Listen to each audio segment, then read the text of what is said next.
वो मुंबई का एक मशहूर वकील था जिसकी बीवी पर ये इल्ज़ाम था कि वो अपने पार्लर की आड़ में गलत धंधा करती है। पुलिस को पक्के सबूत मिले थे और उस वक्त हर तरफ मीडिया, सोशल मीडिया, सब जगह एक ही नाम गूंज रहा था, फरियाल राजपूत। लेडीज़ पुलिस की हथकड़ी उसके हाथों में थी और मीडिया वाले उसे चारों तरफ से घेर कर खड़े थे। उसे अभी उसके पार्लर से गिरफ्तार करके ले जाया जा रहा था। वो अपना चेहरा दुपट्टे के घेरे में छुपाकर कांप रही थी। बड़ी बड़ी हिरनी जैसी आंखों में इस वक्त डर समाया हुआ था। कभी कभी पलकों की झालर उठाकर अपने आसपास देखने की कोशिश करती, जैसे एक उम्मीद हो कि कोई आएगा और उसे बचा कर ले जाएगा। जबकि टीवी स्क्रीन पर जमी असफंदयार खान की नज़रें उसी पर टिकी हुई थीं, खासकर उसकी नीली कांच जैसी आंखों पर, जो किसी गहरी झील की मानिंद लग रही थीं। और उन झील जैसी गहरी आंखों में समाया हुआ डर देखकर असफंदयार खान ने अपना निचला होंठ दांतों के नीचे दबाया था। हाथों की मुट्ठियां जोर से कसकर बंद की थीं। मिस फरियाल राजपूत, आप पार्लर की आड़ में लड़कियों से गलत काम करवाती हैं, क्या ये सच है? एक न्यूज़ चैनल के रिपोर्टर ने माइक आगे बढ़ाते हुए सवाल किया, लेकिन वो खाली खाली निगाहों से सबको देख रही थी। आंसू उसकी पलकों पर मुश्किल से थमे थे। आपके पार्लर से लड़के और लड़कियां दोनों ही अनुचित हालत में पाए गए हैं, इस बारे में आपका क्या कहना है? एक और सवाल आया तो फरियाल का सिर झुक गया और आंसू अब बांध तोड़कर बहने लगे। वो अब सिर झुकाए अपने आंसू छुपा रही थी, जबकि असफंदयार खान, जो कुछ देर पहले थोड़ा सा बेचैन हुआ था, उसके आंसू देखकर अब बहुत संतुष्ट अंदाज में ठुड्डी के नीचे हाथ टिकाए सामने का मंजर बड़े सुकून से देख रहा था, जैसे इन नज़ारों को देखने के अलावा उसका और कोई काम ही नहीं। असफी, असफी, अचानक जहांगीर दरवाज़ा खोलते हुए अंदर दाखिल हुआ तो असफंद बेमन होकर उसकी ओर देखने लगा। तुमने न्यूज़ देखी? वो फरियाल। उसके शब्द अभी जबान पर ही थे कि उसकी नज़र टीवी स्क्रीन पर पड़ी, जहां फरियाल को अब पुलिस वैन में बिठाया जा रहा था। तुम जानते हो, फरियाल को पुलिस पकड़ कर ले जा रही है, और उसके बावजूद भी तुम इतने सुकून से? आगे के शब्द जहांगीर के होंठों से निकल ही न सके। वो हैरान रह गया। थोड़ा धीरे बोलोगे? क्या कान के पर्दे फाड़ने का इरादा है? अपने एक कान में उंगली डालते हुए वो नाराज़गी से बोला। फरियाल को पुलिस ले जा रही है और तुम इतने शांत कैसे हो सकते हो असफी? जहांगीर को बहुत हैरत हुई, जबकि असफंदयार अब अपनी जगह से उठकर खड़ा हुआ। तो मैं क्या करूं? जो कोई जैसा बोएगा वैसा ही काटेगा। असफी की बेपरवाही से कही ये बात जहांगीर को झटका दे गई। ये तुम क्या कह रहे हो? फरियाल ऐसा कुछ नहीं कर सकती, वो मासूम है और उसकी मासूमियत की गवाही तो हर कोई दे सकता है। फिर तुम तो उसके काश काश कि वो मासूम होती जहांगीर। असफंदयार खान की आवाज़ अब ऊंची हो गई। लेकिन बेहतर होगा इस गलतफहमी से बाहर निकल आओ, जैसे मैं निकल आया। फ़ायदे में रहोगे वरना नुकसान ही उठाते रहोगे। असफंद ने कुर्सी की पीठ से अपना काला कोट उठाया, उसे बाजू पर डाला और वहाँ से निकलता हुआ धड़ाम से दरवाज़ा बंद कर गया। ये क्या हो रहा है? असफंद और फरियाल के बीच क्या हुआ जो आज असफंद ये सब? जहांगीर सिर पकड़कर बैठ गया। उसे तो लगा था ये सब सुनकर असफंद को एक झटका सा लगेगा और वो ज़मीन आसमान एक कर देगा, लेकिन फरियाल पर आँच भी नहीं आने देगा। लेकिन वो तो बड़ा सुकून से दिखाई दे रहा था, बल्कि ये कहना गलत न होगा कि वो बहुत खुश था। पापा, पापा! आमना भागती हुई हवेली के अंदर दाखिल हुई। उस वक्त हवेली में सभी लोग सन्नाटे में थे और न्यूज़ देख रहे थे। सुल्तान खान की पोती को पुलिस पकड़ कर ले गई थी, और वो भी एक ऐसे जुर्म के लिए जिनसे सबके सिर शर्म से झुक गए थे। मोरे, वो फरी भाभी, वो पुलिस, वो रो रही थी, जबकि सबकी गुस्से से भरी निगाहें एलईडी स्क्रीन पर जमी थीं। असफंद कहाँ है? उसे फ़ोन करो। आया क्यों नहीं अभी तक? क्या उसे नहीं पता फरियाल के साथ क्या हुआ है? अभी खान दादा के शब्द जबान पर ही थे कि बहुत ही ढीले ढाले कदमों से असफंदयार खान अंदर दाखिल हुआ। सबकी सवाल भरी निगाहें उसी पर टिक गईं। असफंद, हमारी फरियाल! नादिया खानम की भीगी हुई आवाज़ सुनाई दी। असफंद ने उनकी ओर बस एक नज़र डाली। अब वो बाकी सबके बोलने का इंतजार कर रहा था। असफंद, तुम चुप क्यों हो? बोल क्यों नहीं रहे? फरियाल को पुलिस पकड़ कर ले गई है और तुम उसे छुड़ाने की बजाय सीधे हवेली आ गए हो। तुम्हें तो तुरंत फरियाल के पास जाना चाहिए, पुलिस से बात करनी चाहिए, और तुम हो कि मुंह उठाए घर चले आ रहे हो। खान दादा की इस बात पर असफंद का दिमाग घूम गया। तो अगर उसे पुलिस पकड़ कर ले गई तो इसमें मैं क्या करूं? उसने माथे पर बल डालते हुए पूछा। सबने हैरत से उसे देखा। असफंद, तुम भूल रहे हो फरियाल तुम्हारी बीबी है। खानदादा ने बीबी पर जोर देते हुए कहा। आपने पूरा नाम नहीं लिया खानदादा। फरियाल राजपूत, वो बेटी है सियाल राजपूत की। एक कदम आगे बढ़ाया। वो पोती है बाबर राजपूत की। एक और कदम आगे बढ़ाया, और बेटी है सामिया खान की। फिर पलटकर सामिया खान को देखा, जिनकी आंखों में कई सवाल थे। आखिर वो कहना क्या चाहता था? खानदादा ने होंठ भींचते हुए उसे देखा। असफंदियार खान, मुझे उसके रिश्ते मत गिनाओ, क्योंकि वो सब रिश्ते अब बहुत पीछे छूट चुके हैं। अब वो इस खानदान की बहू है, और उसका थाने में बंद होना हम पर एक सवालिया निशान है। हमारी इज्जत और गैरत की बात है। खानदादा की गरजती आवाज़ पर सभी उनकी ओर देखने लगे। नहीं छूटे हैं वो रिश्ते खानदादा, नहीं छूटे। उस खुशफहमी से बाहर आ जाइए। इतनी मासूम नहीं है आपकी नवासी जितना आप उसे समझते हैं। असफंद के मुंह से ये अल्फाज सुनकर सब सन्न रह गए। फरियाल के बारे में वो बात कर रहा था, ऐसे कैसे कर सकता था वो? खानदादा भी हैरान थे। तुम क्या कह रहे हो? होश में तो हो? सामिया फूफी की बात पर असफंद ने तंजिए अंदाज में उनकी ओर देखा। होश में तो अब आया हूँ। आपकी बेटी ने मेरे होशो हवा छीन लिए थे, लेकिन खुदा का शुक्र है अब मैं पूरे होश में हूँ। उसका तंजिया लहजा अब भी नहीं बदला था। असफंदियार खान, तुम कहना क्या चाहते हो? बात को इधर उधर घुमाने की ज़रूरत नहीं है। साफ साफ कहो जो भी कहना चाहते हो। फरियाल तुम्हारी बीवी है, और तुम उसे जेल से छुड़ाए बिना हवेली कैसे आ गए?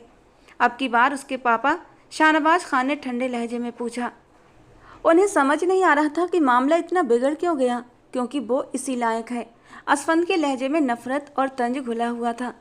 मेरी बेटी के लिए ऐसे अल्फाज मत कहो असफंद, उसकी मासूमियत की गवाह मैं हूँ। सामिया फूफी ने रोते हुए मजबूत लहजे में कहा, तो असफंद ने सिर झटक दिया। माँ को अपनी हर औलाद ही मासूम लगती है, चाहे वो अंदर से शैतान ही क्यों ना हो। असफी, नादिया खान ने दुख से अपने बेटे को पुकारा। मोरे प्लीज़, मुझे इस टॉपिक पर अब कोई बात नहीं करनी। बहुत थक गया हूँ। फ्रेश होकर थोड़ी देर आराम करना चाहता हूँ। वो अपना कोट कंधे के पीछे डालते हुए सीढ़ियों की ओर बढ़ा। खानदादा कुछ कहते कि शाहनवाज खान ने आगे बढ़कर उन्हें चुप रहने का इशारा कर दिया। जाने दीजिए उसे, मैं खुद फरियाल को बाहर निकलवाने का इंतजाम करता हूँ, आप फिक्र न करें। अपने बाप के ये शब्द सुनते ही वो एक पल को थम सा गया, लेकिन अगले ही पल वो सिर झटकता हुआ अपने कमरे की ओर बढ़ गया। लाइट ऑन की तो सामने ही सुनहरा साफ सुथरा पड़ा बिस्तर उसका मुंह चिढ़ा रहा था। असफी, आप कभी मुझे अकेला तो नहीं छोड़ेंगे ना? कभी नहीं, वो उसके हाथों की बैग पर अपने होठों से प्यार देता हुआ मदहोश अंदाज में बोला था। वादा करें मुझसे। वो अपनी हथेली आगे बढ़ा गई थी, जिसे कुछ सोचते हुए असफंद ने थाम लिया था, तो वो खुश होती हुई उससे लिपट गई थी, जब असफंद ने भी उसे दिल से गले लगाया था। लेकिन आज वो वहाँ नहीं थी। कमरा खाली था, और वो खुद ही तो ये सब कुछ चाहता था। फिर बुरा क्यों लग रहा था? उसने कोट एक तरफ फेंकते हुए बिस्तर पर बैठते ही दोनों हाथों में अपना सिर झुका लिया। पापा उसे निकलवा लेंगे, वो जैसे खुद को तसल्ली दे रहा था। गहरी सांस भरते हुए वो बाथरूम की तरफ गया और शावर लेने लगा। फरियाल राजपूत इस वक्त जेल की सलाखों के पीछे थी। दीवार से पीठ टिकाए बैठी वो आंखों में आंसू लिए सारे हालात और कुछ देर पहले गुजरे हादसों को समझने की कोशिश कर रही थी। 19 साल की मासूम फरियाल एक बहुत बड़ी साजिश का शिकार हो गई थी। आंसू लगातार आंखों से बह रहे थे। दिल गम से फटने को था, लेकिन वो चीख पुकार नहीं कर सकती थी, क्योंकि उसका दर्द बांटने वाला कोई नहीं था। एक गहरी खामोशी थी जो उस पर छा गई थी। चाह कर भी वो कुछ भी नहीं कर पा रही थी। कर भी क्या सकती थी? वो बहुत ही बुरी तरह फंस चुकी थी, और जिस तरह मीडिया ने उसके गुनाह को छाला था, वो और भी ज़्यादा टूट चुकी थी। ए लड़की, तुम्हारी मुलाकात आई है, उसे एक लेडी कांस्टेबल ने कड़क लहजे में आकर बताया। फरियाल अपनी जगह से उठकर खड़ी हुई। सलाखों के पास जाते हुए वो उस औरत को देख रही थी जो अबाया पहनकर आई थी और जिसने अपना चेहरा ढका हुआ था। निगत फूफी, फरियाल ने उन्हें फ़ौरन पहचान लिया था। उन्होंने होंठ भींचकर उसे घूरा। यहाँ मेरा नाम मत लो, और मेरी बात ध्यान से सुनो फरियाल। जो कुछ हुआ अच्छा नहीं हुआ, लेकिन ये सब पहले से तय था। तुम्हारे शौहर ने ये सब कुछ किया है तुम्हें फंसाने के लिए। निगहत ने सरगोशी में नफरत और तिरस्कार से कहा तो फरियाल के माथे पर बल पड़ गए। वो ऐसा नहीं कर सकते निगहत फूफी, वहाँ जो कुछ भी हुआ वो तुम्हारे शौहर के कहने पर हो रहा था। निगहत फूफी ने उसकी बात काट दी, जबकि फरियाल के चेहरे पर हैरानी और अविश्वास साफ झलक रहा था। मत मानो, लेकिन थोड़ा वक्त गुजरने दो, तुम्हें खुद यकीन हो जाएगा। और हाँ, वो जाते जाते पलटी। इस सब में मेरा नाम नहीं आना चाहिए, वरना अच्छा नहीं होगा, न तुम्हारे लिए न तुम्हारे अपनों के लिए, क्योंकि तुम्हारे शौहर की दुश्मनी सिर्फ तुमसे है और जो कुछ भी उसने किया वो तुम्हें फंसाने के लिए किया है। इसलिए निगहत फूफी का नाम बदनाम करने की कोशिश भी मत करना, समझी तुम, वरना बहुत बड़ा नुकसान उठाओगी। पहले से समझा रही हूँ, उम्मीद करती हूँ गलती नहीं करोगी। वो गुस्से से भरे दबे लहजे में कहती वहाँ से जाने लगी।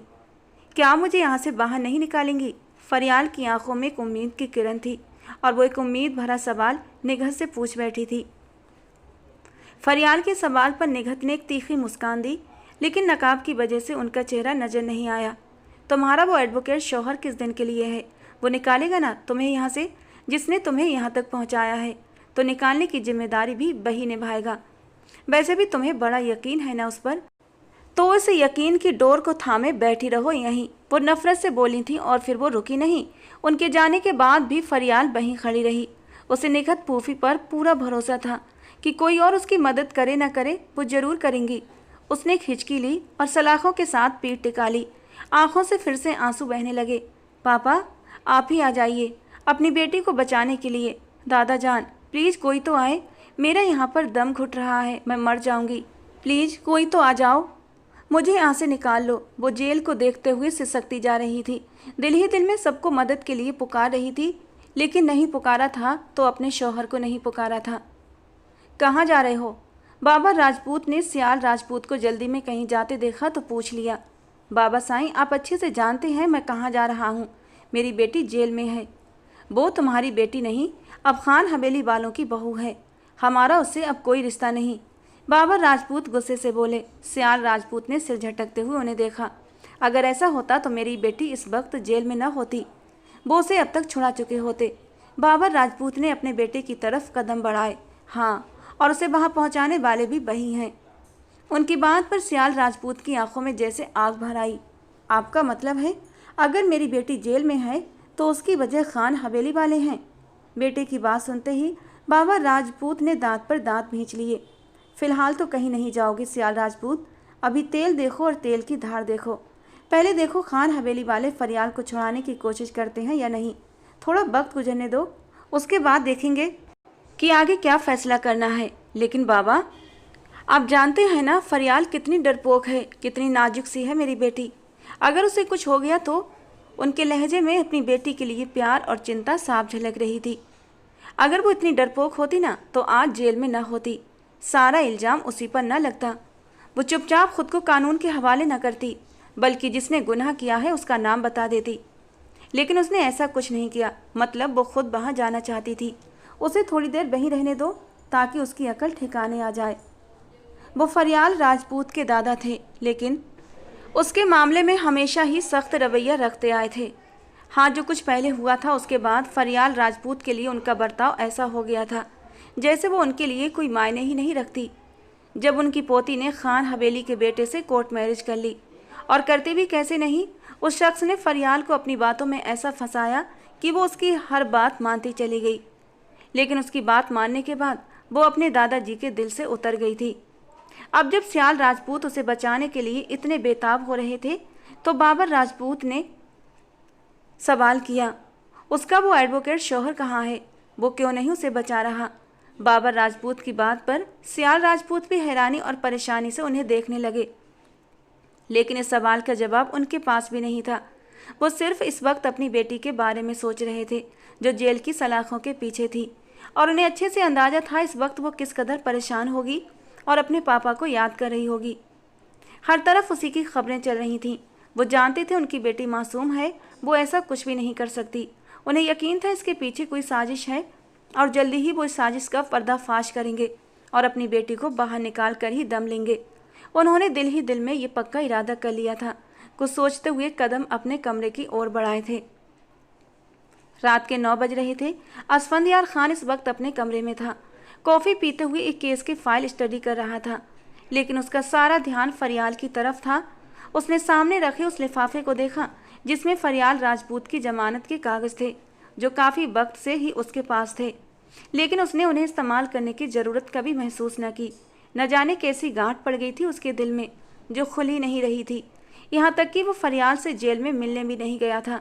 फरियाल को छुड़ाना उसके लिए कोई मुश्किल काम नहीं था। वो एक बहुत बड़ा वकील था, कानून के सारे दांव पेच अच्छे से जानता था, लेकिन वो खुद फरियाल के केस में उलझना नहीं चाहता था। वो चाहता था कि राजपूत फैमिलीज इस केस में आगे आए, लेकिन वहाँ से भी बिल्कुल चुप्पी थी। और ऐसे में फरियाल का जेल में रहना उसे जैसे अपने दिल पर एक भारी पत्थर जैसा लग रहा था। उसने अब तक इंतजार किया कि कोई ना कोई उसे छुड़ा ही लेगा, लेकिन किसी ने कोशिश तक नहीं की थी। उसे बस अपने पापा से तसल्ली थी कि वो कुछ ना कुछ जरूर करेंगे, लेकिन जब उन्होंने भी कुछ न किया, इस बात पर असफंदयार खान काफ़ी हैरान था। लेकिन अब बहुत हो चुका था। वो फरियाल को अब और जेल में रहने नहीं दे सकता था। असफंदयार खान ने वो लिफाफा उठाया और दरवाजे की ओर कदम बढ़ाए। एक गाड़ी खान हवेली से बाहर जाती हुई वहाँ के सभी लोगों ने देखी थी। खानदादा के चेहरे पर एक बार फिर से मुस्कान आ गई थी, जबकि शाहनवाज खान भी खिड़की के पास खड़े उसके जाने का मंजर देख चुके थे। मैंने कहा था ना, थोड़ा सा इंतजार कर लो, वो जाएगा, जरूर जाएगा। उसकी बीवी फरियाल जेल में है और वो आराम से बैठा रहे, ऐसा हो ही नहीं सकता था। अब तुम खुद देख लो, चला गया। खानदादा की बात पर शाहनवाज खान ने संतुष्ट होते हुए हाँ में सर हिलाया। ए लड़की, चल खाना खा ले, उस लेडी कांस्टेबल ने जेल की सलाखों पर जोर से डंडा मारते हुए कहा। तो फरियाल, जो गहरी सोच में गुम थी, आंखें बंद किए सिर्फ एक ही शख्स को सोच रही थी, जिसके आने की तो उसे बिल्कुल भी उम्मीद नहीं थी, लेकिन जिनसे उम्मीद की थी वो भी तो उसे छुड़ाने नहीं आए थे। उसके ससुराल से कोई नहीं आया, उसके मायके से भी कोई नहीं आया। वो सबके लिए इतनी गैर जरूरी थी कि रात हो चुकी थी और वो जेल में थी, मगर किसी को कोई फर्क नहीं पड़ता था। वो दुखी होते हुए अपने आंसू रोक न सकी। उस लेडी कांस्टेबल की आवाज़ पर वो चौंकी और अपने सामने रखी खाने की ट्रे को देखा। ट्रे में रखा खाना तो उसके घर के नौकर भी नहीं खाते थे। मुझे भूख नहीं है, मैं नहीं खाऊंगी, फरियाल राजपूत ने खाने से इनकार कर दिया। ये तेरे बाप का घर नहीं है, न तेरे शौहर का, जो नखरे दिखाएगी। ये खाना है और तुझे यही खाना खाना है। चुपचाप खा, दिमाग मत खा, वरना तेरी खातिरदारी अच्छे से कर दी जाएगी, उस लेडी कांस्टेबल ने सख्ती से कहा। मजबूती में फरियाल को वो खाना खाना पड़ा। उसने ट्रे अपनी ओर खींची ही थी कि पास बैठी एक भद्दी मोटी औरत ने वो ट्रे खींच ली। मुझे भूख लगी है, मैं खाऊंगी खाना, हट पीछे। उस मोटी औरत ने फरियाल को जोर से पीछे धक्का दिया। बुरी तरह लड़खड़ाते हुए खुद को संभालने के बावजूद उसका सिर सलाखों से जा टकराया। एक पल को फरियाल की आंखों के सामने अंधेरा छा गया। उसका सिर जोर से टकराया। उसे समझ न आया कि उसके साथ क्या हुआ है, लेकिन अपने घूमते सिर को थामे पीछे हटते हुए उस औरत को देखने लगी जो उसका खाना खा रही थी। फरियाल का सिर जोरों से चकरा रहा था। उसके माथे पर गहरी चोट लग चुकी थी। उसे अंदाजा नहीं था वो औरत उसे धक्का दे देगी। वो अपना सिर पकड़े खड़ी थी कि जब अचानक अपने पीछे जानी पहचानी खुशबू महसूस हुई और वो एक झटके से पीछे पलटी। अपनी आंखों के सामने उस इंसान को देखकर उसकी आंखों में हैरानी उभर आई। क्या वो आया था? क्या वो सच में आ गया था? दिल ने सवाल किया और आंखों के सामने असफंदयार खान को देखती वो जेल की सलाखों पर हाथ रखते हुए कांप उठी। यकीन न आया तो आंसू भरी आंखों को हथेलियों से रगड़कर साफ किया। शायद मैं कोई ख्वाब देख रही हूँ, लेकिन नहीं, वो आया था। असफंद, उसने होठों ही होठों में पुकारा और वो जो उसकी चोट लगे हुए माथे को देख रहा था, सलाखों के पास आकर उस बेरहम लड़की को देखा जो उसका सब कुछ छीन चुकी थी। बेख्तियार असफंद ने उसके सूजे हुए माथे पर हाथ रखा तो वो सिसक उठी। असफंद ने अपने होंठ बुरी तरह भींच रखे थे। सामने खड़ी लड़की की आंख में कभी एक आंसू नहीं आने दिया था उसने, एक कांटा तक नहीं चुभने दिया था, और आज वो जेल की सलाखों के पीछे खड़ी आंसू बहा रही थी और उम्मीद भरी निगाहों से असफंद को देख रही थी। वो अब तक यकीन नहीं कर पा रही थी कि असफंद उसके सामने है, जिसके लिए वो अब तक सोच चुकी थी। उनमें से एक भी नहीं आया था। फरियाल ने आंसू रोकते हुए हिचकी ली और सिर झुका लिया। लेडी कांस्टेबल ने उसे जेल से बाहर निकाला तो वो और भी ज़्यादा हैरान होती असफंद को देखने लगी, जिसका चेहरा बिल्कुल सपाट था। मतलब वो उसे लेने आया था। फरियाल राजपूत को यह यकीन नहीं हो रहा था कि वो उस पर भरोसा करता है, कि वो बेगुनाह है। फरियाल बाहर निकलते ही उसके सामने आ खड़ी हुई। वो अब भी चुप था, लेकिन उसकी नज़रों की ठंडक फरियाल के दिल में हजारों सवाल और डर पैदा कर गई। चलो, सिर्फ एक लफ्ज़ बोलता हुआ वो पुलिस स्टेशन से बाहर निकल गया, जबकि फरियाल उसके पीछे कदम बढ़ा चुकी थी।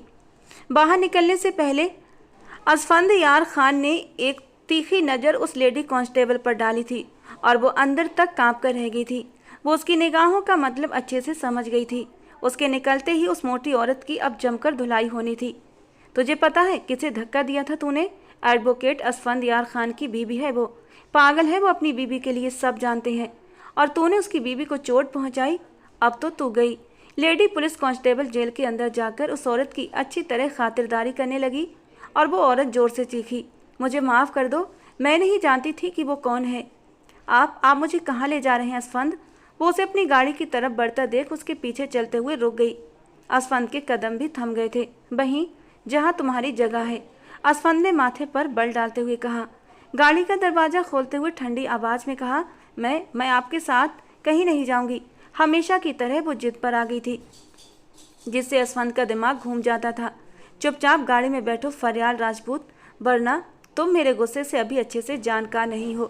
तुमने अब तक मेरा एक ही रूप देखा है जो बहुत सॉफ्ट है। जिस दिन मेरे जलाल वाले रूप को देखोगी मुझसे पनाह मांगोगी।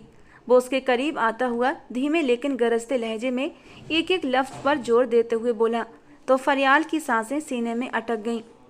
घबराकर उसकी गहरी लाल आंखों को देखती वो उसके साथ गाड़ी में बैठ गई। असफंद खान ने गाड़ी का रुख राजपूत हाउस की ओर मोड़ दिया, जबकि फरियाल वहां जाना नहीं चाहती थी। वो वापस खान हवेली जाना चाहती थी असफंद के साथ, बट उसे बोलने की हिम्मत नहीं हो रही थी। पता नहीं जहांगीर, ये सब क्या हो रहा है? लाला क्यों भाभी के साथ ये सब कर रहे हैं? आमना की आवाज़ मोबाइल पर सुनते ही जहांगीर और भी ज़्यादा परेशान हो गया था। क्या कुछ नहीं कहा उसने हवेली आकर? वो अभी परेशान था। रात हो चुकी थी और फरियाल जेल में बंद थी। असफंद के अंदर पठान खून था। वो अपनी बीवी को कैसे जेल में बंद रहने देता, वो भी अपनी महबूब बीवी को? और कोई भी ये बात समझने से कासिर था कि आखिर इन दोनों के बीच हुआ क्या था। मुझे तो इतनी फिक्र हो रही है भाभी की, पता नहीं किस हाल में होंगी। आमना रो पड़ी तो जहांगीर ने होंठ भींचे। यार रोना बंद करो, कुछ नहीं होगा फरियाल को। असफंद को न जाने किस बात पर गुस्सा है। हमें से कोई कुछ नहीं कर सकता। वो वकील है, उसके बहुत से असर व रसूख हैं, सब कुछ जानता है अच्छे से। उसके लिए 1 मिनट की बात है, वो फरियाल को बाहर निकलवा सकता है। लेकिन जब तक वो खुद नहीं चाहेगा कोई उसे मजबूर नहीं कर सकता। अच्छा 1 मिनट, मुझे कॉल आ रही है, मैं बाद में बात करता हूँ। वो कॉल कट कर गया।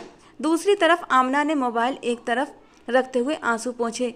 सब घर वालों की नाराज़गी मोल लेकर फरियाल और असफंद ने निकाह किया था, क्योंकि शुरू से ही खान हवेली और राजपूत हवेली के रहवासियों की आपस में नहीं बनती थी।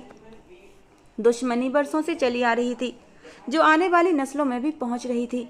मगर फरियाल और असफंद ने दुश्मनी में मोहब्बत की बुनियाद रखी, पर इस मोहब्बत को भी गिरहन लग गया था, वो भी सिर्फ 6 महीनों में। कोई यकीन नहीं कर पा रहा था, पर आमना को यकीन था ये जरूर किसी की साजिश है दोनों को अलग करने की। जहांगीर का दोबारा फ़ोन आ रहा था तो उसने फ़ौरन कॉल पिक की। मुबारक हो, असफंद ने फरियाल को जेल से रिहा करवा लिया, जहांगीर ने खुशी से बताया। आमना की खुशी की इंतहा न रही। आप सच कह रहे हैं ना? मजाक तो नहीं कर रहे? वो खुशी से चहकी थी। मेरा तुम्हारा कोई मजाक है लड़की? जहांगीर भी अब सुकून से उसे छेड़ते हुए बोला। बिल्कुल है, वो भी चहकी थी, जबकि दूसरी तरफ से जहांगीर गहराई से मुस्कुराया। गाड़ी में पूरी तरह खामोशी छाई हुई थी, दोनों में से कोई भी बात नहीं कर रहा था। फरियाल ने चोरी चोरी कनखियों से उसे देखा, जो बिल्कुल ही चुप था और खामोशी से ड्राइव कर रहा था। असफंद, मैं नहीं जाऊंगी राजपूत हाउस, मुझे खान हवेली जाना है, वही मेरा घर है। फरियाल की बात पर असफंद ने होंठ भींचे, लेकिन खामोश रहा। असफी, आप सुन रहे हैं, मुझे नहीं जाना। वो एकदम पैनिक हो गई। फिर भी असफंद यार ने उसकी बात का कोई जवाब न दिया, तो फरियाल ने गुस्से से स्टीयरिंग पर मौजूद उसके हाथों पर हाथ रखा और स्टीयरिंग को मोड़ दिया। गाड़ी अनबैलेंस हो गई। मुश्किल से ही असफंद ने गाड़ी को संभालते हुए रोका। गहरा सांस भरा। अगर वो गाड़ी न रोकता तो गाड़ी सामने नजर आती खाई में गिर जाती और रात के अंधेरे में उन्हें कोई ढूंढ भी ना पाता। पागल हो गई हो तुम? अगर गाड़ी को ब्रेक न लगाता तो जानती हो क्या होता? वो बुरी तरह भड़क गया था। फरियाल ने आंसू पोंछते हुए उसकी ओर देखा। अच्छा होता मर जाते, एक साथ जी नहीं सकते तो एक साथ मर तो जाते। वो ऐसी बातें करती होशो हवास में नहीं लग रही थी। फरियाल राजपूत, इनफ, इट्स इनफ। तुम्हारी ये मासूम एक्ट अब मुझे तुम्हारी तरफ अट्रैक्ट नहीं कर सकते।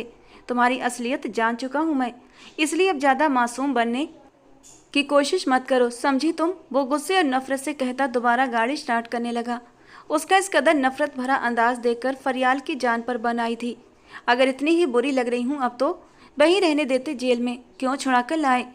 वो गुस्से से आवाज़ ऊंची करते हुए बोली, जिस पर असफंद ने गाड़ी रोककर उसके बालों के पीछे हाथ रखकर झटके से उसका चेहरा अपनी ओर किया। वो एकदम बौखला गई। दोनों के लबों का लम्स बिखर गया था एक दूसरे के होठों पर। फरियाल तो अपना सांस ही रोक गई थी। अब अगर तुम्हारी आवाज़ आई तो मैं अपने तरीके से तुम्हारी आवाज़ बंद करूँगा और बाय गॉड उसके बाद तुम बोलने के काबिल नहीं रहोगी। मैं चुप हूँ, मुझे चुप रहने दो, वरना भड़क गया तो सब बर्बाद कर दूंगा। वो आंखों में शदीद नफरत लिए बोल रहा था और फरियाल जो हमेशा उसकी मोहब्बत की आदी थी अब इस कदर नफरत कैसे बर्दाश्त करती। उसे छोड़ते हुए वो अब गाड़ी स्टार्ट कर गया। वो बिल्कुल चुप हो गई थी लेकिन उसके आंसू अब भी बह रहे थे। कुछ ही देर में राजपूत हवेली आ गई। उसकी गाड़ी को देखते ही गार्ड ने गेट खोला। असफंद को कौन नहीं जानता था। राजपूत हवेली का इकलौता दामाद था और उसके गुस्से से सब वाकिफ थे और वकील से पंगा लेने की हिम्मत तो कोई कर भी नहीं सकता था। असफंद ने न चाहते हुए भी गाड़ी अंदर दाखिल की। उसका इरादा यहीं से उसे छोड़कर जाने का था, लेकिन फिर उसने अपना इरादा बदला और खुद भी अंदर आया। गाड़ी रोकते ही उसने उसका बाजू सख्ती से पकड़कर उसे नीचे उतारा। असफंद यार खान, अगर मुझे यहाँ छोड़ कर गए तो याद रखना फिर मेरा मुंह भी नहीं देख पाओगे, वो दुखी दिल से कहती उसके साथ घिसटती जा रही थी। मैं आपको माफ़ी नहीं करूँगी, वो रोते हुए बोलती जा रही थी, लेकिन असफंद के कदम नहीं थमे। आई हेट यू, वो सिसकी थी और उसकी इस बात पर इस बार असफंद के कदम रुके थे। वो पलटा और उसकी ओर देखा। यही एक बात सिर्फ सच है फरियाल राजपूत, तुम असफंद यार खान से नफरत करती हो और मोहब्बत का तो सिर्फ नाटक था मुझे बर्बाद करने का। वो उसकी तरफ मुड़ता दांत भींचते हुए बोला तो वो फिर से बेयकीन हो गई।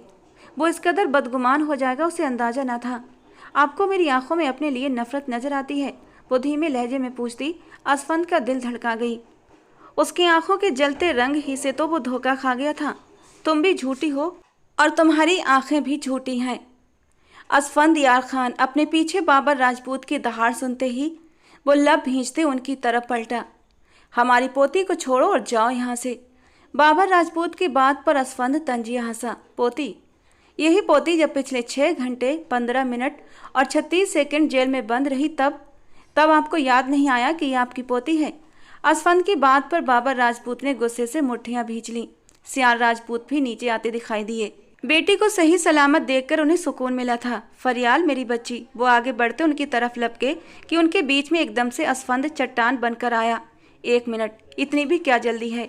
वो माथे पर बल डालकर बोला, मेरी बेटी है ये, तुम कौन होते हो मुझे रोकने वाले, वो भी मेरे ही घर में? सियार राजपूत ने गुस्से से भड़कते हुए कहा, आपकी बेटी असफंद यार खान की बीवी है, निकाह में है मेरे, शायद भूल रहे हैं आप। वो भी उन्हीं के अंदाज में बोला था। हम चाहें तो 2 मिनट में ये रिश्ता ख़त्म कर सकते हैं, ज़्यादा मत उछलो, बाबर राजपूत ने अकड़ते हुए घमंड से कहा। अच्छा, कैसे ख़त्म करेंगे? वो पॉकेट में हाथ डाले हुए पूछ रहा था, जबकि पीछे खड़ी फरियाल का दिल जोरों से काँप रहा था। जितना वो से जानती थी कि वो किसी भी वक्त कोई भी धमाका कर सकता था। उसके दिमाग में क्या चल रहा होता था सामने वाला कभी नहीं जान सकता था। उसके चेहरे के उतार चढ़ाव पर जाना सख्त बेवकूफ़ी थी। अदालतें इसीलिए हैं बरखुरदार। और वैसे भी तुम उसे खान हवेली ले जाने की बजाय यहाँ ले आए तो इसका मतलब साफ है तुम उसे अपनी बीवी नहीं हमारी पोती मानते हो। बाबर राजपूत की बात पर असफंद के चेहरे पर एक मुस्कान छाई। आप खुद से बहुत गलत अंदाजे लगाते हैं बाबर राजपूत, जबकि आपको ये नहीं पता अगर उसे यहाँ छोड़ना होता तो असफंद यार खान खुद अंदर कभी ना आता। उसकी बात पर उन तीनों के चेहरे का रंग बदल गया।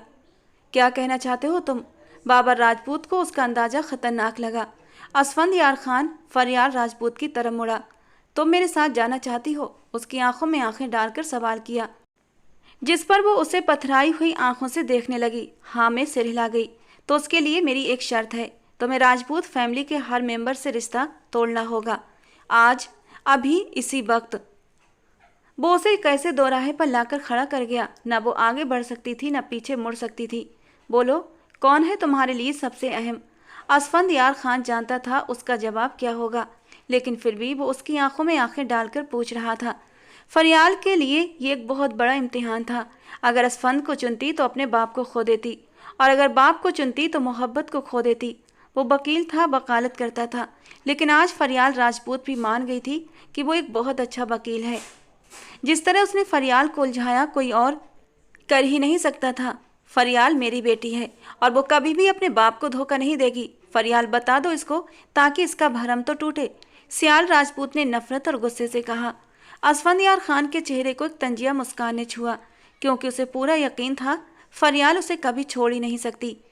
मैं असफंदियार खान को नहीं छोड़ सकती पापा, मुझे माफ़।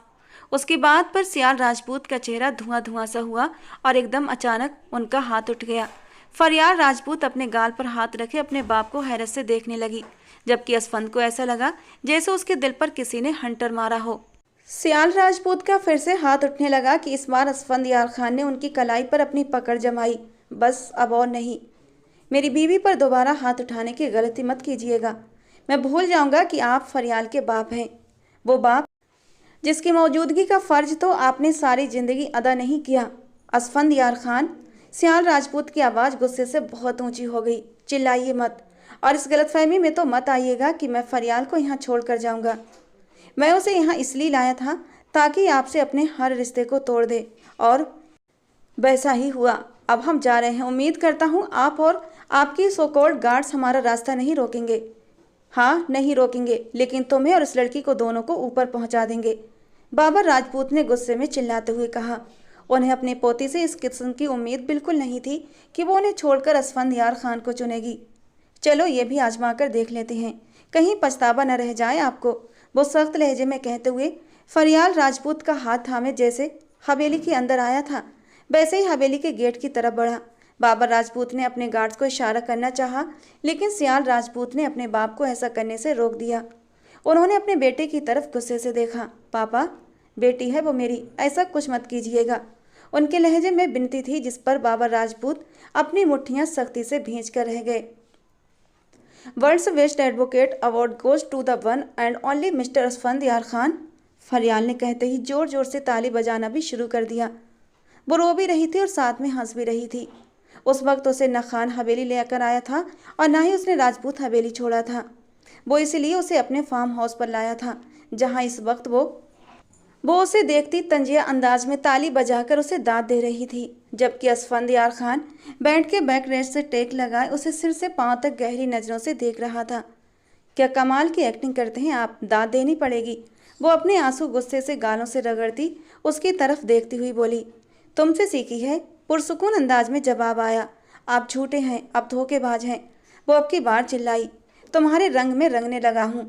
6 महीने का कुछ तो असर होना था ना। मैंने कोई झूठ नहीं बोला, कोई धोखा नहीं दिया। आप मुझ पर इल्ज़ाम नहीं लगा सकते। वो गुस्से के मारे बुरी तरह चटकी थी। असफंदियार खान बैठकर टेक छोड़ते हुए खड़ा हुआ और उसकी तरफ बढ़ा। कितनी बार कहा है आवाज़ नीची रख के बात किया करो मेरे साथ। अब दोबारा तुम्हारी आवाज़ ऊंची नहीं होनी चाहिए। मेरी आवाज़ भी ऊंची होगी और आपको जवाब भी देना पड़ेगा। क्यों कर रहे हैं आप मेरे साथ ये सब? क्या बिगाड़ा है मैंने आपका? वो इस बार उसके कॉलर को पकड़ते हुए गुस्से से चिल्लाई। उसका यूं कॉलर तक पहुंचना असफंदियार खान को और भी भड़का गया। उसकी दोनों कलाइयों को सख्ती से थामते हुए पीछे कमर की तरफ मोड़ा कि दर्द की शिद्दत से फरियाल के मुंह से चीख निकल गई। मैं आवाज़ नीची रखने को कह रहा हूँ, तुम सीधे मेरे कॉलर तक पहुँच रही हो। जानती हो मुझे बदतमीजी बर्दाश्त नहीं, फिर क्यों करती हो वो सब जिससे मुझे गुस्सा आता है। अब की बार लहजा धीमा था, लेकिन फिर भी उसने उसकी कलाइयों को छोड़ा नहीं था। आप बहुत जालिम इंसान है, हाथ छोड़े मेरा। तोड़ना है क्या? वो दर्द सहते हुए माथे पर बल डालकर उसे गुस्से से बोली। तोड़ने होते तो अब तक टूट चुके होते। वो झटके से उसकी कलाइयों को छोड़ गया। वो अपनी कलाइयों को सहलाती पीछे हटी, जो पल में लाल हो गई थी। आप तो बहुत पछता रहे होंगे ना, जब बाप की जगह शौहर को क्यों चुन लिया मैंने। उसके चेहरे के हाव भाव को देखते हुए असफंदियार खान ने तंजिया अंदाज में कहा।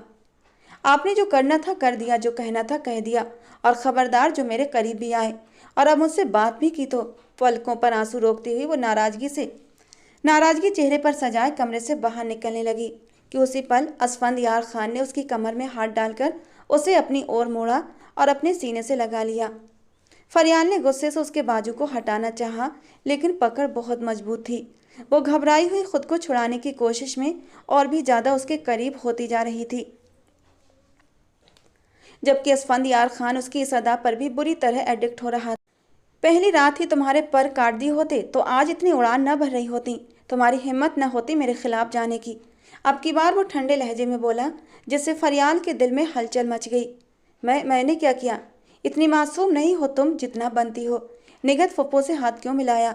वही सवाल जिससे वो बचना चाहती थी। उसका सिर झुक गया। छोड़िए मुझे असफंद, वो फिर से खुद को छुड़ाने लगी। पहले मेरे सवाल का जवाब दो फरियाल राजपूत, वरना जान से। वो उसके बालों को मुट्ठी में भींचकर उसका चेहरा ऊपर करके अपने चेहरे के करीब ले आया। नहीं मिलाया था हाथ, कुछ नहीं किया। आपको गलत फहमी। उसके अल्फाज होंठों पर ही दम तोड़ गए जब असफंद ने आक्रामक अंदाज में उसके होंठों पर अपना स्पर्श बिखेरा। उसकी सांसें गले में ही अटक गईं। मत जगाओ फरियाल मेरे अंदर के सख्त इंसान को। मैं नहीं करना चाहता तुम्हारे साथ सख्ती, लेकिन तुम मुझे मजबूर कर रही हो। मुझे सब कुछ सच सच बता दो, वरना मैं क्या से क्या कर जाऊं मैं खुद भी नहीं जानता। वो गहरी सांसें लेते हुए बोल रहा था। उसकी नाक से अपनी नाक मिलाते हुए फरियाल भी अपनी उखड़ी हुई सांसें संभाल रही थी। एक लम्हे में ही असफंद यार खान ने उसे बेहाल कर दिया था। आपको गलतफहमी। वो अभी भी नहीं मान रही थी कि उसने निखत के साथ मिलकर उसके घर वालों के खिलाफ कितनी बड़ी साजिश रची थी। सिर्फ अपने दादा के कहने पर वो उसे बदनाम करने के लिए उसकी जिंदगी में शामिल हुई। बदला लेना था उसे खान हवेली वालों से। जो उसकी माँ ने किया उसके बाप के साथ, वही सब अब वो लौटाना चाहती थी। खान हवेली की बेटी के किए की सजा वो खान हवेली के बेटे को देना चाहती थी, और उसने हमला भी खान हवेली की सबसे मजबूत नींव पर किया था, असफंद यार खान। सब कुछ असफंद यार खान के सामने साफ हो गया था, लेकिन इसके बावजूद भी फरियाल राजपूत अभी भी अपनी बात से मुकर रही थी, जिससे असफंद यार खान को शदीद गुस्सा आ रहा था। उसे जोर से बिस्तर पर पटका। आज तुम्हारे सारे पर पुर्जे काटे जाएंगे तो खुद ही सारा सच फटाफट बोल दोगी। वो अपनी शर्ट के ऊपर के 2 बटन खोलता हुआ गुस्से को जब्त करते हुए बोला। फरियाल पीछे की ओर होती हुई आंसू बहाने लगी, लेकिन असफंद के गुस्से से अच्छी तरह वाकिफ थी। वो जो भी कहता था करके दिखाता था, फिर चाहे सामने कोई भी क्यों ना हो। असफंद मत कीजिए, मुझे डर लग रहा है आपसे। उसका सर पीछे तकिए पर गिरा हुआ था। असफंद के हाथों की सख्ती उसके दिल पर उसका डर तारी किए हुए थी। असफंद ने उसकी गर्दन में मुंह छुपाया तो वो अपने गुस्से को काबू में रखना चाह रहा था। नहीं चाहता था उसके किसी भी कदम से कमसिन फरियाल को तकलीफ पहुंचे, पर वो अब भी उससे सच छुपा रही थी। असफंद यार खान को झूठ से सख्त नफरत थी, और उसके झूठ की वजह से वो उसे सख्ती से पेश आ रहा था। असफी, उसकी आंखों से आंसू टूटकर तकिए में खो गए। उसने जरा सा सिर उठाकर उसकी आंखों में झांका। आखिरी बार पूछ रहा हूँ, मुझे धोखा क्यों दिया? उसके बाद बताना भी चाहोगी तो नहीं सुनूंगा। सरगोशी भरे अंदाज में गहरी आवाज में पूछा। आप मुझे चोट नहीं पहुंचाएंगे असफी? आप मुझसे प्यार करते हैं, और जो प्यार करते हैं वो दर्द नहीं देते। वो रोते हुए बोलती। वो असफंद को उसके कदम से रोक रही थी। चलो, एक भरम तुमने तोड़ा और मैं आज तुम्हारा ये भी भरम तोड़ देता हूँ। उसके गले से दुपट्टा उतार कर वो शिद्दत से उसके लबों को पकड़ता, लेकिन असफंद नहीं रुका। प्लीज असफी, मेरी बात सुने। वो अब बोलना चाह रही थी, लेकिन असफंद ने अब अपने कान बंद कर लिए। फरियाल का दिल बुरी तरह धड़क रहा था। शादी को 6 महीने हो गए थे, लेकिन वो आज पहली बार उसके करीब हो रहा था, और इस अंदाज में हो रहा था कि फरियाल की सांसें रुकने लगी थीं। कुछ ही देर में वो असफंद यार खान के सामने खुली किताब की तरह थी। गहरी और मदहोश नज़रों से देखते हुए वो उस खुली किताब के हर शब्द को अपने दिल में उतार रहा था, और अगले ही पल असफंद की उंगलियां उन शब्दों को छूने लगी थीं। फरियाल के होंठों से सिसकियां सी निकल उठी थीं। असफंद का ये स्पर्श उसके भी तन बदन में एक आग सी लगा चुका था। आंखें बंद करते हुए उसने अपने पेट में उठती इस गुदगुदी को महसूस किया था, जो असफंद यार के हर स्पर्श के साथ और भी बढ़ती जा रही थी। फरियाल की सांसें भी गहरी होने लगीं। सांसों के उतार चढ़ाव की वजह से उसकी नर्म नाजुक सी धड़कनें भी उतार चढ़ाव कर रही थीं, और असफंद यार ने बेकाबू होकर अपने होंठ नरम नाजुक ऊपर नीचे होती धड़कनों पर रख दिए थे, और वो बुरी तरह बेकाबू हुआ था। वो उसे लेकर कितना जुनूनी था कि असफंद को अपने ही जुनून से डर लगता था। तभी तो शादी के 6 महीने गुजर जाने के बावजूद उसकी नाजुकी की वजह से उसने अब तक उसे छुआ नहीं था। ऐसा असफंद सोचता था, जबकि वो तो धोखा देकर आई थी। उसकी ज़िंदगी में मोहब्बत का नाटक करके उसके दिल के साथ खेला था उसने। अगले ही पल उसे हर पर्दे से आज़ाद करता वो उसकी सिसकियों का गला घोंट गया। मैं आपको माफ़ नहीं करूँगी असफी, वो टूटी फूटी बातों में कहती, लेकिन असफंद ने अपने काम को नहीं रोका। वो अब रोने लगी तो एक पल को असफंद रुककर सिर उठाए उसे रोता हुआ देखने लगा। क्यों इतना रो रही हो? जैसे असफंद यार खान तुम्हें। वो हिचकियों में रो रही थी, जैसे असफंद ने उस पर जुल्म सितम के पहाड़ तोड़े हों, जबकि असफंद ने अपने गुस्से में 1% भी ज्यादती नहीं की थी। ना ही उसे कोई तकलीफ पहुंचाई थी। उसके प्यार करने के अंदाज में जरा भी सख्ती का अंश शामिल नहीं था। छोड़िए मुझे असफंद, वो हिचकियों के बीच उसके सीने पर मुक्कों की बारिश करते आंखें मीच कर चिल्लाई। आवाज ना आए वरना मेरा गुस्सा सहने की तुम में ताकत नहीं।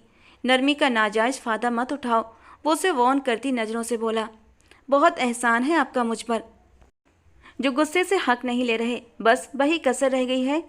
मत कीजिए लिहाज, पूरा कर लीजिए अपना सारा शौक, अपने दिल का अरमान। वो उसके सीने और पीठ पर नाखूनों से खनौजते हुए गुस्से से बोली कि असफंद के प्यार ने फिर से उसकी आवाज़ को सिसकियों में बदल दिया। अब की बार वो बहुत प्यार और मोहब्बत से उसे समेटने लगा कि उसकी नरमी पर वो एकदम शांत होती उसे देखती रह गई। पागल, तुम पर गुस्सा हो सकता हूँ, तुमसे नाराज भी हो सकता हूँ, लेकिन तुम्हें तकलीफ नहीं दे सकता। अपनी मोहब्बत के आगे असफंद यार खान हार गया।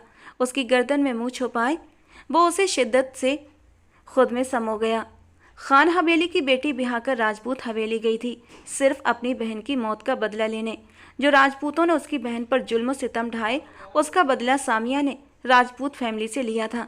उनके एक बेटे से शादी की सियाल राजपूत से, और दूसरे को मौत की नींद सुला दिया। सायरा और सामिया दोनों बहनें थीं। सियाल राजपूत के छोटे भाई ने सायरा से अपने इश्क के जाल में फंसाकर बर्बाद कर दिया। उसकी बहन ने एक गलत कदम उठा लिया। सामिया खान इस गलत कदम की वजह जानती थी, इसलिए उसने बदला लेने की ठानी। उस खानदान को बर्बाद करने के लिए उस खानदान में दाखिल होना चाहती थी। सियाल राजपूत के छोटे भाई जमाल राजपूत से तो वो किसी भी सूरत शादी के लिए राजी नहीं थी, इसीलिए उन्होंने सियाल राजपूत का चुनाव किया और उन्हीं के जरिए उस घर में घुसकर जमाल राजपूत को हमेशा के लिए सुकून की नींद सुला दिया। जमाल राजपूत की अचानक मौत पर राजपूत खानदान के दरो दीवार कांप उठे, क्योंकि सामिया राजपूत अपना बदला लेने के बाद वहां रुकी नहीं थी। वो अपनी बेटी को लेकर चली गई, लेकिन रास्ते में ही सियाल राजपूत ने उन्हें रोक लिया। बीवी थी मनचाही, उसे मार न सके, पर उसे मौत से भी बड़ी सजा दे दी। सामिया खान को बहुत सख्त सजा सुना दी, उनसे उनकी बेटी को छीन लिया, उन्हें खाली हाथ खान हवेली रुखसत कर दिया। वो बहुत रोईं, लेकिन सियाल राजपूत को तरस न आया, बल्कि वो अपनी इकलौती बेटी फरियाल राजपूत को लेकर हिंदुस्तान ही छोड़ गए और दूसरे मुल्क जाकर आबाद हो गए। कोई नहीं जानता था सियाल राजपूत फरियाल राजपूत को कहाँ ले गए हैं। फरियाल की उन्होंने अच्छी खासी ब्रेन वॉशिंग कर दी और अपनी माँ के खिलाफ उसे भड़का दिया। उसकी वापसी तब हुई जब वो 18 साल की थी। उसने असफंद खान को मोहब्बत के जाल में फंसाया, जबकि कहने वालों ने ये कहा कि असफंद ने उसे फंसाया था, जबकि वो मासूम सा वकील उसकी मासूम अदाओं पर मर मिटा और शादी तक कर ली। जो कुछ सामिया ने किया वही सब करने के लिए उन्होंने कहा, बल्कि उसे बाकायदा ट्रेनिंग दी गई। पर इस समय फरियाल एक नुकसान कर गई। न चाहते हुए भी वो अपना दिल असफंद को दे बैठी। निगहत राजपूत उसकी फूफी थी, जिन्होंने अपना पार्लर खोला हुआ था। फरियाल राजपूत असफंद के मना करने के बावजूद उनके पार्लर जाती थी, जिनसे उनके बीच मोहब्बत होने के बावजूद कभी कभी गुस्से वाली नोक-झोंक हो जाया करती थी। पर फिर भी फरियाल बाज न आई। असफंद जानता था उसकी फूफी पार्लर की आड़ में गलत काम करती थी, और जब यही बात उसने फरियाल से कही तो उसका बेख्तियार असफंद पर हाथ उठ गया। खबरदार, जो आपने मेरी फूफी पर इल्ज़ाम लगाने की कोशिश भी की तो जब देखा कि कोई और हल नहीं मुझे वहाँ जाने से रोकने का, तो आप फूफी के पार्लर की साख खराब करना चाहते हैं। लेकिन याद रखिएगा, मैं आपको ऐसा हरगिज नहीं करने दूंगी। वो गुस्से से ललकारी थी, जबकि असफंद ने अपने दोनों हाथों की मुट्ठियां सख्ती से भींची हुई थीं। फरियाल का हाथ उठाना असफंद का दिमाग घुमा चुका था। बदले में उसका हाथ न उठ जाए इसलिए खुद पर जब्त किए पीछे हटा और अपना हाथ गुस्से से टेबल पर दे मारा। कांच का टेबल टूट गया, उसके हाथ को जख्मी कर गया। फरियाल दोनों हाथ मुंह पर जमाए अपनी चीख का गला घोंट गई। बेयकीनी से असफंद को देखा, जिसके हाथ से भल भल खून बह रहा था। वो बेख्तियार होती आगे बढ़ी थी, उसका हाथ थामना चाहा, लेकिन असफंद ने उसका हाथ बुरी तरह झटक दिया। वो लड़खड़ाकर उसी कांच के टेबल पर मुंह के बल गिरने वाली थी कि असफंद ने उसके पेट पर हाथ रखकर उसे गिरने न दिया। वो आंखें मीचे गहरे सांस लेने लगी। असफंद ने झटके से उसे पीछे करा। आज से तुम मेरे लिए कुछ भी नहीं, get out from my life, वो चिल्लाया कि फरियाल रोते हुए सहमकर पीछे हटी। वो दोनों अलग हो गए। फरियाल वापस राजपूत हवेली आ गई, जहाँ उसे अपने दादा से बहुत बातें सुननी पड़ी। तुम्हें वहाँ इसलिए नहीं भेजा था कि तुम वापस आ जाओ। तुम वहाँ पर असफंद यार खान की मौत का परवाना बनकर गई थी। बिना उसे ख़त्म किए तुम वापस कैसे आ गई? तुम्हें बदला लेना था इस ख़ानदान का, अपने चाचा की मौत का, और तुम बिना कुछ किए ही वापस आ गई। बाबर राजपूत की बात पर वो किस तरह खुद पर जब्त कर पाई वही जानती थी, पर फरियाल ने किसी का जवाब न दिया। लेकिन उसने निगहत फूफी का पार्लर भी न छोड़ा। निगहत राजपूत ने अपनी मोहब्बत का जाल और गहरा करते हुए फरियाल राजपूत की मोहब्बत की खातिर अपना पार्लर भी उसके नाम कर दिया, जिससे फरियाल राजपूत और ज़्यादा उनकी बात मानने लग गई और वो जो कहती चली गई वो करती चली गई। उस पार्लर की आड़ में क्या क्या काम हो रहे थे फरियाल नहीं जानती थी। उसे सिर्फ अकाउंट्स पर बिठाया गया था और आगे का सारा काम बाकी लड़कियां संभालती थीं। लेकिन उसी पार्लर में खुफिया रास्ता भी था जो एक होटल नुमा एरिया में जाकर खुलता था और वहां पर ये सब गलत काम होता था। पुलिस के पास आज सर्च वारंट थे। उन्होंने अचानक छापा मारा और सब पकड़े गए। निगहत फूफी वहां से पहले ही गायब हो चुकी थी। उस पार्लर की ओनर भी फरियाल राजपूत थी, इसलिए फरियाल राजपूत को अरेस्ट कर लिया गया। लेकिन कोई ये नहीं जानता था उस पार्लर की सारी इन्फॉर्मेशन पुलिस को किसने दी। भारी होती पलकों को बमुश्किल खोलते उसने अपनी धड़कनों पर सिर धरे सोए असफंद की ओर देखा, जो रात भर अपनी शिद्दतों से उसकी जान आधी करते अब गहरी नींद में सोया हुआ था। फरियाल को अपनी सांसें अब रुकती महसूस हो रही थीं। कसमसाते हुए उसने अपना सर पीछे हटाकर उसकी गिरफ्त से निकलना चाहा, लेकिन उसने उसकी कमर को दोनों हाथों को मुट्ठियों में पकड़ते हुए, असफंद प्लीज छोड़े मुझे, मेरा सांस रुक रहा है। वो उसे बालों से पकड़े उसका सिर ऊपर उठाने लगी। फिर से बदतमीजी? कल मना किया था ना बदतमीजी नहीं करनी।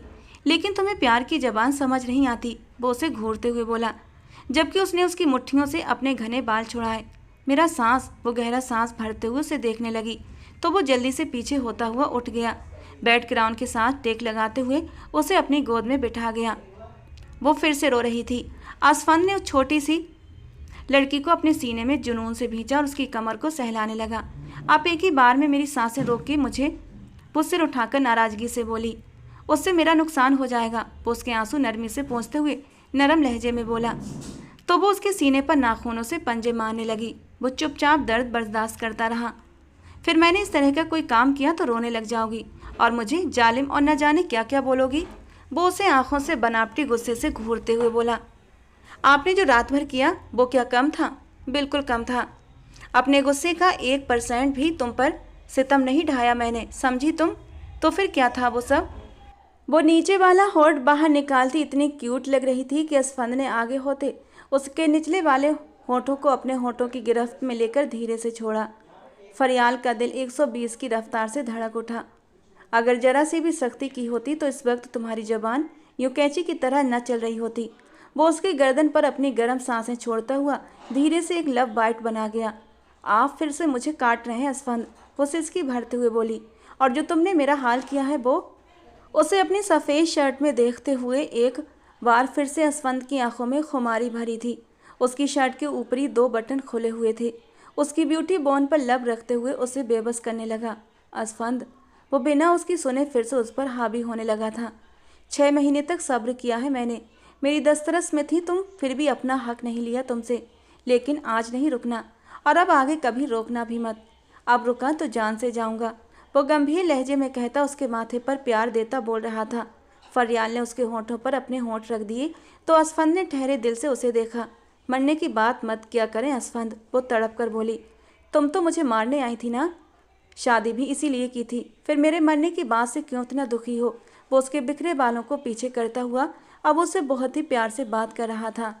हाँ आई थी, सब कुछ साजिश के तहत था मानती हूँ, लेकिन मेरा अल्लाह गवाह है कभी आपको नुकसान पहुँचाने का सोचा भी नहीं। वो यकीन दिलाते हुए गहरे सांस भरते हुए बोली, जानता हूँ, सब कुछ जानता हूँ और बहुत पहले ही ये जान गया था, लेकिन तुमसे सच सुनना चाहता था और तुमने बहुत देर कर दी फरियाल। असफंद ने दुखी लहजे में कहा, मुझे माफ़ कर दें। वो उसके गले के इर्द गिर्द बाहें लिपेटते शिद्दत से उसके सीने से लगती हुई बोली। असफंद ने अपनी आंखें मींच लीं और बेखुद होते नीचे होते फरियाल को अपने सीने पर लगाया। किस्मी? उसकी फरमाइश पर फरियाल ने सटपटाकर उसकी ओर देखा। Don't look me like that, किस मी फास्ट, वो अब की बार थोड़ा गुस्से से बोला। तो फरियाल उसके होंठों पर झुकी, लेकिन उसकी नरम पकड़ पर असफंद की सख्त पकड़ पड़ते ही वो फिर से अपना आप उसे सौंप गई। केस सॉल्व हो चुका था, निगहत पकड़ी जा चुकी थी और इस सब में मेन किरदार असफंद का ही था। असफंद ने ही उस पार्लर के गंदे काम की निशानदेही की थी। ये जानते हुए भी कि पार्लर फरियाल के नाम है, फिर भी कार्रवाई का बोला, क्योंकि असल मुजरिम निगहत थी जिसके नाम से ये पार्लर था और कुछ समय पहले साजिश के जरिए पार्लर फरियाल के नाम किया गया था। आज अदालत में पेशी थी जहां सारे केस की सुनवाई हुई थी। असफंद अपनी बीवी को उस केस से बाइज्जत बरी करवाता हुआ अपना काला चश्मा पहनते हुए अपनी बीवी फरियाल की ओर देखने लगा, जिसकी आंखों में खुशी के आंसू थे। उसने उसके गाल से आंसुओं को पोंछा और अपने सीने से लगा लिया। इस केस में अपनी बीवी को पकड़वाने वाला भी वही था। उसकी गिरफ्तारी से पहले उसके जमानत के पेपर तैयार कराने वाला भी वही था। यह और बात थी कि उसने उसे 6 घंटे जेल में रखवाया, सिर्फ उन लोगों को सबक सिखाने के लिए, लेकिन एक पल चैन से नहीं काटा जब तक उसे घर वापस न ले आया। अपने शौहर को देखते हुए वो मुस्कुरा रही थी। उसका शौहर बाजी पलटना जानता था। वो एक बेहद चालाक वकील था। अब उसे प्यार भरी नज़रों से वो देख रही थी। जब असफंद ने उसे एक आंख मारी, थैंक गॉड, तुम दोनों के एक साथ खुश देखकर दिल को सुकून सा आ गया। जहांगीर जो उन्हें देख रहा था उनके पास आ गया। थैंक यू जहांगीर भाई, आपने बहुत साथ दिया। हमारा दोस्त हो तो आपके जैसा। फरियाल ने दिल से उसकी तारीफ की। जो असफंद को कुछ खास पसंद नहीं आई, उसकी बीवी उसके होते हुए किसी दूसरे की तारीफ करे, वो किसी भी तौर बर्दाश्त नहीं कर सकता था। चलो देर हो रही है। मुंह बनाते हुए वो फरियाल को लेकर कोर्ट रूम से बाहर निकल आया, जहां खान हवेली के सभी लोग मौजूद थे। सबने मिलकर फरियाल का वेलकम किया। फरियाल सबके गले मिली, उनसे माफ़ी मांगी। नाना जान, हो सके तो मुझे माफ़ कर दीजिएगा, वो अपने नाना जान से बोलते हुए नम आँखों से उन्हें देखती हुई बोली। तो उन्होंने उसके सिर पर एक प्यार भरा हाथ रखा। सामिया बेगम उसकी ओर बढ़ी, लेकिन वो अपना रुख फेर गई। उसका यूं खुद को नज़रअंदाज करना सामिया बेगम को बहुत बुरा लगा। वो नज़रअंदाज करती आगे बढ़ रही थी कि असफंद यार खान ने उसका हाथ पकड़कर वापस उसकी माँ की ओर मोड़ा और आंखों के इशारे से उसे अपनी माँ से मिलने का इशारा किया। उन्होंने मेरे चाचा जान को मारा है असफंद, जिसकी वजह से ये दुश्मनी चली। फरियाल ने दुख से कहा। नहीं, फुफो ने कुछ नहीं किया, फुफो बेगुनाह है। असफंद की बात पर फरियाल ने हैरत से उसे देखा। हाँ फरियाल, तुम्हारे चाचा जान कुदरती मौत मरे थे, लेकिन इसका इल्ज़ाम फुफो पर लगाया गया, ठीक वैसे जैसे तुम बदला लेने आई थी मुझे मारने, लेकिन नहीं मार सकी। ठीक ऐसे ही फुफो भी बदला लेने गई थी, पर वो भी बदला नहीं ले सकी। फिर मम्मा मुझे लेकर क्यों भागी वहाँ से? फरियाल की बात पर सामिया की आंखें और भी नम हो गईं, क्योंकि वो लोग फुप्पो के इरादे जान गए थे और वो उन्हें सज़ा देना चाहते थे। और फिर अचानक से हुई तुम्हारे चाचा की मौत ने उन्हें फूफी से बदला लेने का एक नया रास्ता दे दिया था। वो उन लोगों की बातें सुन चुकी थी कि वो लोग तुम्हारे चाचा की मौत का जिम्मेदार फूफी को ठहराना चाहते हैं, और ये भी कि वो उनसे अपनी बेटी भी छीन लेंगे, यानी कि तुम्हें। और फूफी ये नहीं चाहती थी। वो तो सब कुछ भूलकर तुम्हारे और तुम्हारे पापा के साथ एक खुशहाल ज़िंदगी बिताना चाहती थी। लेकिन जब उन्हें पता चला कि अब उनके हाथ कुछ भी नहीं बचेगा, तो उन्होंने यही सोचा कम से कम अपनी बेटी को लेकर यहाँ से भाग जाती हैं। उसी के सहारे वो अपनी आगे की ज़िंदगी गुजार लेंगी। लेकिन अफसोस वो ऐसा भी ना कर सकी, और रास्ते में ही तुम्हारे पापा ने उन्हें पकड़ लिया और एक माँ की गोद से उसकी बेटी छीन ली और तुम्हारे दिमाग में ये जहर भर दिया। असफंद की बातों पर तो वो आंखें बंद करके भी यकीन कर लेती थी। सारी दुनिया झूठ बोल सकती थी, लेकिन उसका असफंद झूठ नहीं बोल सकता था। फरियाल ने आंसू पोंछते हुए अपनी माँ की ओर देखा और आगे बढ़कर उनके गले लग गई। आज कितने अरसे बाद उसे माँ की ममता का सुकून मिला था। सामिया के दुखी दिल को भी आज बहुत राहत मिली थी। दोनों ने एक दूसरे के आंसू पोंछे। वे सब खुशी खुशी घर की ओर चल दिए, जबकि राजपूत अपनी हर साजिश में खुद ही फंसकर सारे रिश्तों से हाथ धो बैठे थे। जहांगीर और आमना का निकाह तो हो ही चुका था। आज आमना की रुखसती थी। बहुत ही खूबसूरती से पूरी खान हवेली को सजाया गया था। दुल्हन बनी आमना बहुत खूबसूरत लग रही थी। वहीं दूसरी तरफ फरियाल भी सजी सबरी एक अप्सरा लग रही थी। सफ़ेद मैक्सी में वो नज़र लग जाने की हद तक प्यारी लग रही थी। कलाइयों में गजरे पहने वो अपने कमरे से शॉल लेने जा रही थी कि असफंद नज़रें बचाते हुए उसके पीछे कमरे में आ गया। असफंद, क्या हुआ? वो हैरानी से अपनी बड़ी बड़ी आंखें फैलाकर बोली। असफंद ने उसे सर से पांव तक गहरी नज़रों से देखते हुए उसकी ओर रहस्यमय अंदाज में कदम बढ़ाए, तो फरियाल ने अनजाने में अपने कदम पीछे ले लिए। क्या चाहिए आपको? वो उसकी आंखों में लिखी बात एक पल में ही पड़ती हुई हड़बड़ाकर बोली। असफंद ने अपने होठों का पॉट बनाया तो वो उसे देखती हुई सिर दाएं बाएं करती अपनी मुस्कान पर मुश्किल दबाते हुए असफंद के करीब पहुंचने पर उसे देखती सांसें रोक गई। क्या बात है? दिन ब दिन निखरती जा रही हो। कोई क्रीमों का असर है या मेरी मोहब्बत का रंग चढ़ गया है। वो उसके गालों पर उंगली ट्रेस करता हुआ बोला तो उसका दिल जोर से धड़क उठा। अब वो उसे कैसे बताती, उसे खुद समझ नहीं आ रहा था। अभी तो उसने किसी को भी ये बात नहीं बताई थी। सारे घर वाले आमना की रुखसती में इतने बिजी थे कि वो भी सबके साथ तैयारियों में हाथ बटाते बटाते इतना बिजी हो गई थी कि इस बात को भूल ही गई थी। असफंद को भी वक्त नहीं दे पा रही थी या फिर भूल जाती थी। अब असफंद के पूछने पर उसे सब याद आ गया। वो उसकी गर्दन पर झुका और जोर से एक लब बाइट बना गया। क्या, भौं उठाते हुए उसने उसके गुस्से से भरे चेहरे को देखा। असफंद, बाहर मेहमान आए हैं और आपने ये कर दिया, अब कैसे छुपाऊंगी? वो परेशान हो गई। इधर देखो। असफंद ने एक प्यारा सा स्कार्फ उसके सिर पर रखते हुए उसका सिर कवर कर दिया और उस पर पिंस लगाकर उसे सेट भी कर दिया। आईने में उसने उसे खड़ा करके उसका नया रूप दिखाया।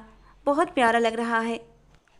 फरियाल ने तारीफ की। बहुत प्यारी लग रही हो। वो उसका चेहरा अपनी ओर करते हुए उसके होठों को अपने लबों से छूता हुआ गहरी आवाज में बोला, असफंद, मुझे आपको कुछ बताना है। वो उसके कान में हल्के से बोली, आप अब पापा बनने वाले हैं। फरियाल ने मुश्किल से ही सही पर असफंद को बता ही दिया। असफंद की आंखें हैरत से फैल गईं और उसने जोर से उसे अपने सीने में भींच लिया। तुम सच कह रही हो? नहीं, क्या मेरा आपका कोई मजाक का रिश्ता है? वो माथे पर बल डालकर पूछने लगी तो असफंद की जिंदगी से भरपूर हंसी गूंज उठी थी। दोस्तों, कहानी को लेकर अपनी राय जरूर दिया करें, क्योंकि मुझे कहानी को लेकर आपकी क्या राय है इस बात का बेसब्री से इंतजार रहता है। और मैं आप लोगों के कमेंट्स को बहुत ही दिल से, बहुत ही खुशी से मन लगाकर पढ़ती हूँ। तो प्लीज़ कहानी को लेकर अपनी राय जरूर देकर जाया करें, जिससे कि मुझे पता चलता रहे कि आप लोगों को मेरी कहानियाँ पसंद आ रही हैं या नहीं। तो चलिए दोस्तों, मिलते हैं अगली किसी नई रोमांटिक कहानी के साथ।